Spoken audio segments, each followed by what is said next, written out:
Good morning. Good morning. I'm so glad you guys are all able to join us. My name is Margot Stedman. I am the Education and Community Engagement Director here at the Rockford Symphony Orchestra. We are having a virtual classroom visit today because that's the world that we're living in.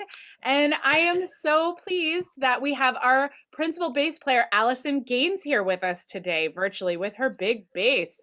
So before I turn it over to her, I just want to show you. You all probably know this, but Allison's instrument is part of the string family of the orchestra. So for strings, we do have the harp, but we're focusing on violin, viola, cello. Those are instruments that we kind of see a lot. They're more towards the front of the orchestra. The violin is smaller, so it's easy to take around. If you have someone visit your school, a lot of times they might have a violin. But the bass, it's big. It's really big and it plays really deep, and so it's really cool that we get to see and hear that instrument today. So I am going to turn it over to Allison and she is going to show us her instrument. Welcome, Right. Allison. So here we've got, let me see if I can turn it a little so you can get a little more of it. So I'm not super tall, but I'm not short either. And here I am next to my instrument, so you get an idea of how big it is. So it's a little bit taller than me. You can kind of see that right there. Well, okay, so it's more than a little bit taller than me. I like to play sitting down, then I don't feel like I have to hold it up. But most of the time you see players playing standing up. But maybe I'm a little lazy, maybe. But I like to play sitting down a little bit more. Like all the other bowed string instruments, the ones where you draw a bow across. I've got 4 strings on it.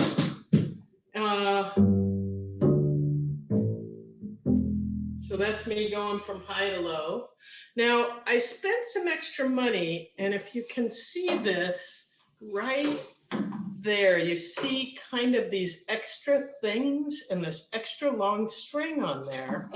I went ahead and spent some money and got extra notes, as it were, extra low notes, because bass just isn't bass with lots of low notes. So what's the normal lowest note and then what's your lowest note?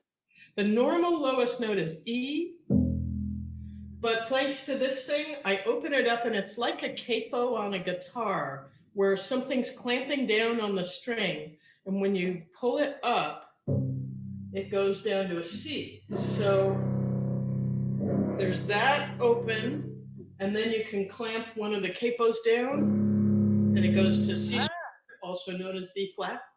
You put another capo down, goes a half step higher, and then you're back to the normal E, which is what most of us have. Yeah. Can you tell us about your bow? What is it made of? Well, most of the time, bows are made from a wood called Pernambuco wood, which is from Brazil. Mine is no different, but they put all kinds of materials into this thing. Like right there on the tip, there's a little bit of ivory. Well, it used to be ivory, but I'm glad to say, for the sake of the elephants, it's not ivory anymore. They use, plastic or white wood or something, so that people aren't encouraged to hurt the elephants to get their tusks. So that's really good news.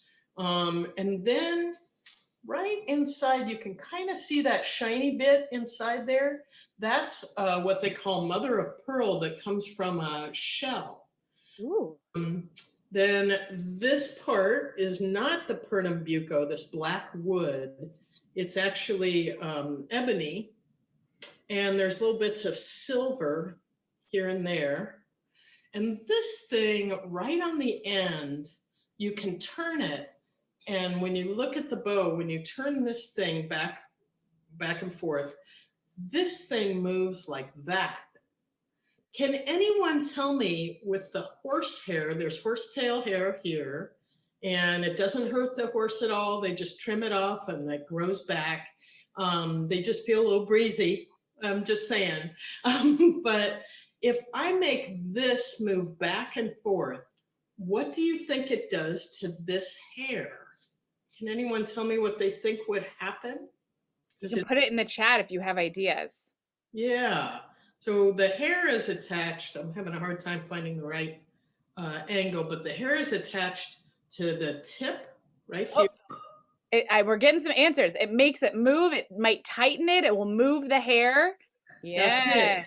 It makes it tighten and loosen so that you can choose how tight you want it.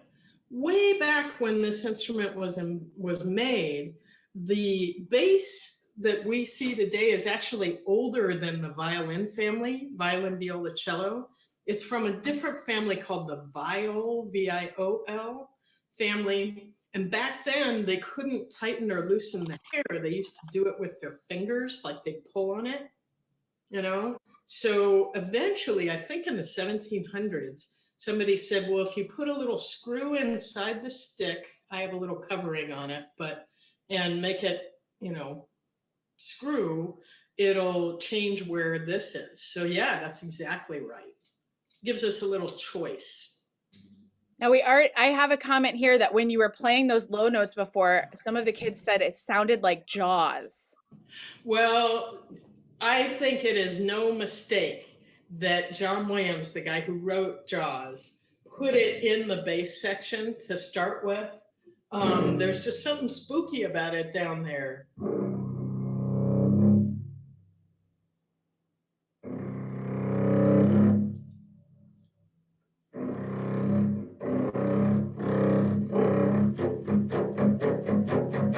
There's something that sounds kind of big and massive about it. And the last number I play shows a different side, but the same idea, the same thing, that it can be kind of a dark instrument and sometimes kind of scary. But the crazy thing is, most of the time, our job is to support everybody else. And dark, scary people are not supportive people. But our role within pretty much every type of music we play has something to do with supporting other people. We don't get the melody very often.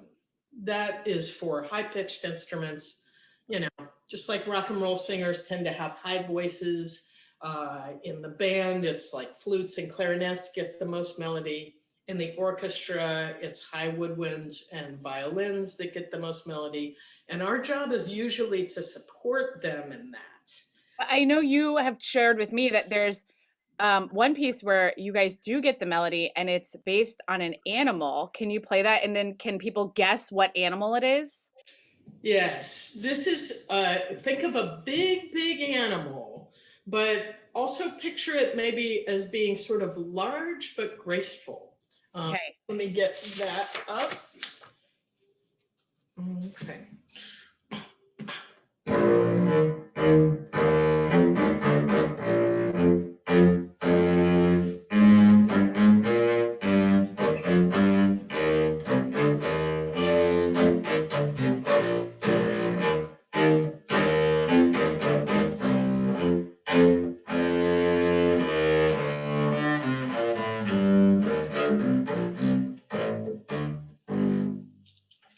What animal do you guys think that is? Oh, there's some good answers going on here. We have giraffe or hippo and elephant trunk. I think we're closest with hippo and elephant trunk. Let's just give you the whole thing. It is called the elephant. Whale is another guess, which is a good guess as well. I thought that too, that whale would be a really good answer. But I feel like the way this composer writes this, and there's actually a poem that goes along with it, you can feel the footsteps, like the footsteps. That's the only thing that I think makes it not, the answer not be whale, is something about the footsteps of the elephant. Yeah. So you're playing this elephant with a tutu on and doing a little ballet. So you're playing with your bow there, but there's other ways that you can play your instrument, right? Can you tell us some about that? Well, one of the neat things is you know, a lot of times we play long, slow notes, and while the melody plays something faster and bigger above us. And sometimes we also play rhythmic stuff too. So we kind of interact with the percussion in that way.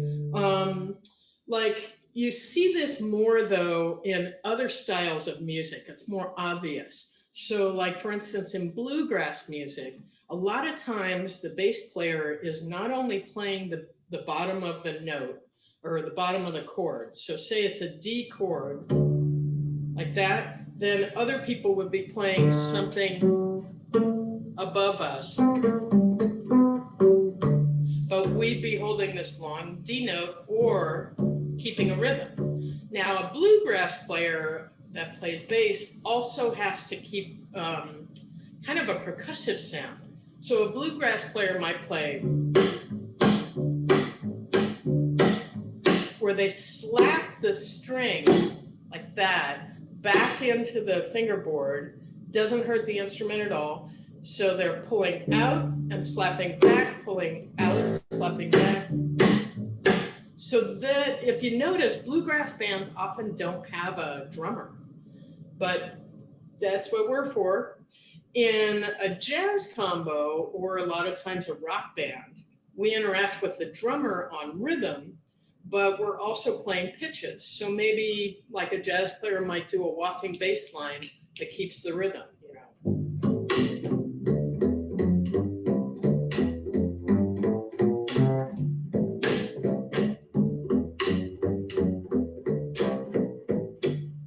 So you hear that really regular rhythm, but also pitches, which the drummer can't play. So we have one foot in the rhythm section, and we also support the melody too.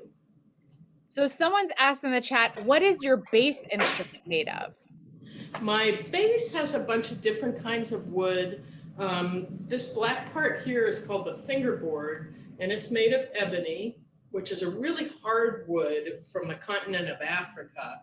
And those things I call capos, guitar capos, right there, you see it.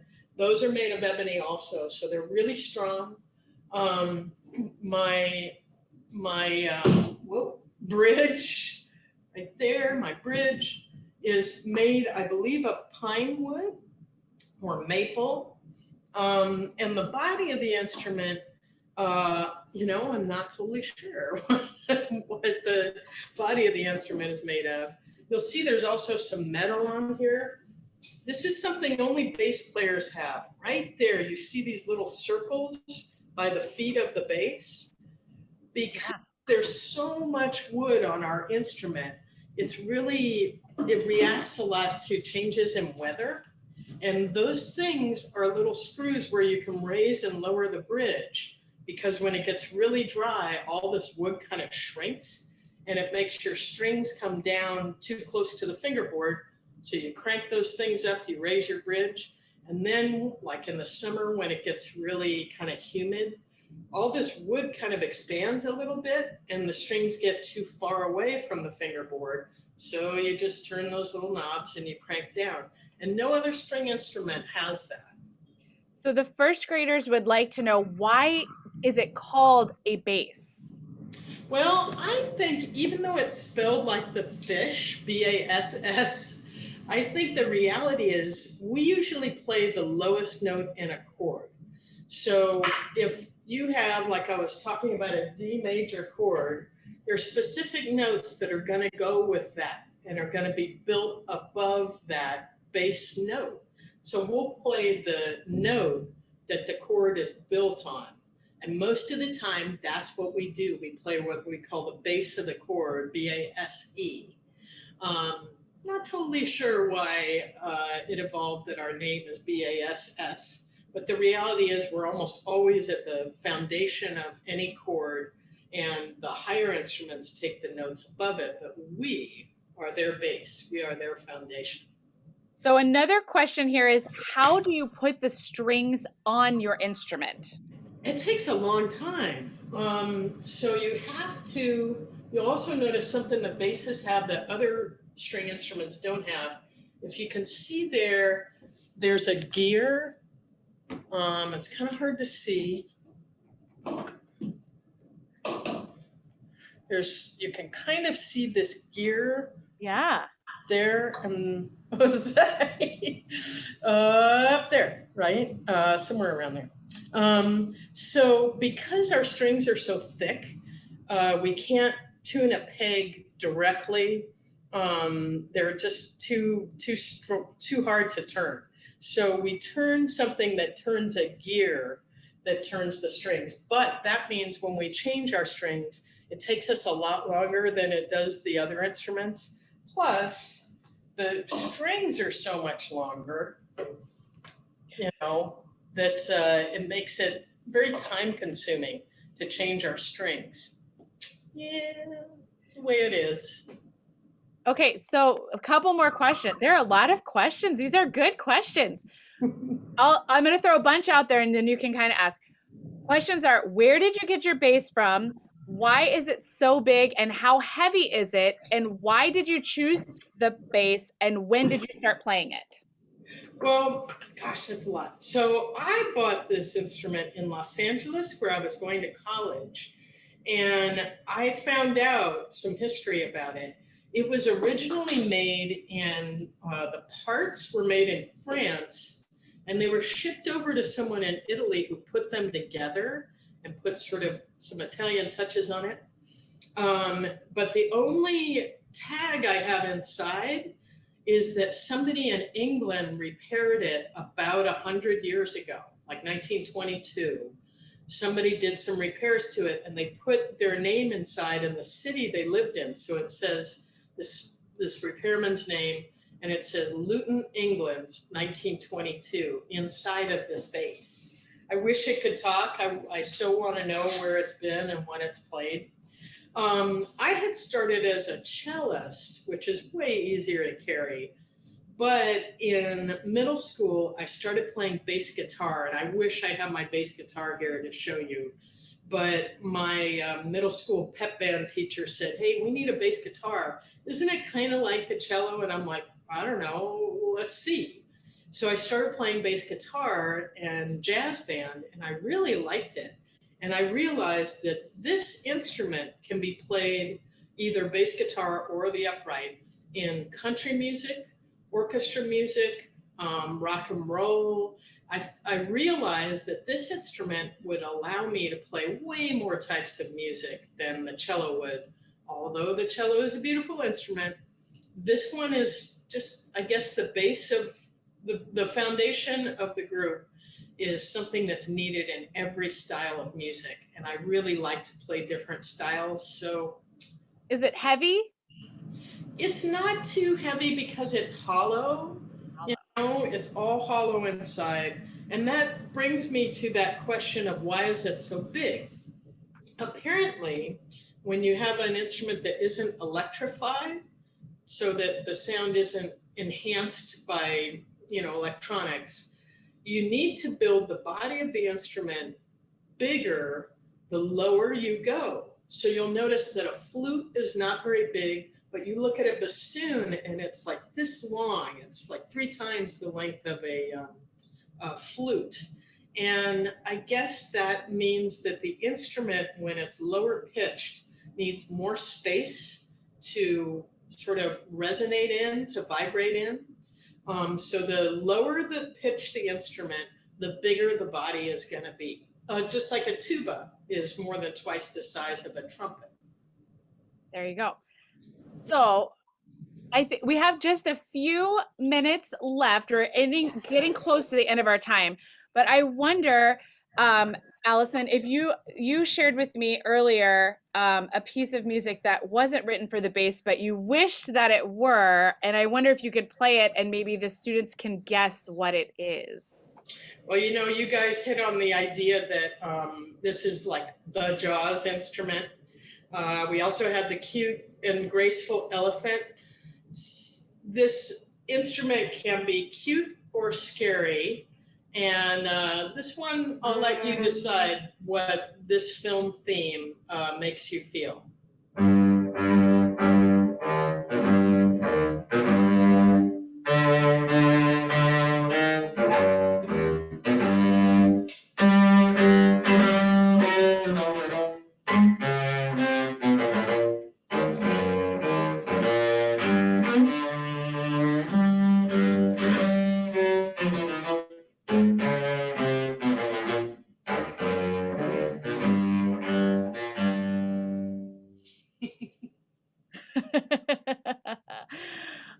right. Well, I think we're close to the end of our time. Do you have any parting words for us on the bass or playing music or? No, I love that this instrument lets you play a lot of different styles of music. And I saw that the question popped up, how much does a bass player get paid? It depends on where you work and what you do, but I have to say, I make more money when I sometimes play jazz gigs, and when I play more styles, I have more opportunities to make more money. And I'm really grateful to this instrument that I have that opportunity to play jazz and to play rock and to play classical music. So that's a great thing about being a bass player. I feel like everyone should play the bass now. But don't everyone play the bass because we need the violins and violas and cellos too. Right? Well, thank you so much, Allison, for being here today and sharing your instrument with us. And I know that we've all gotten something out of it, and hopefully those that are watching it later will also have fun learning about this. All right. Thanks, you guys, for watching. And come by Rockford Symphony sometime. We love to have young people visit the concerts. Yes. Okay, bye.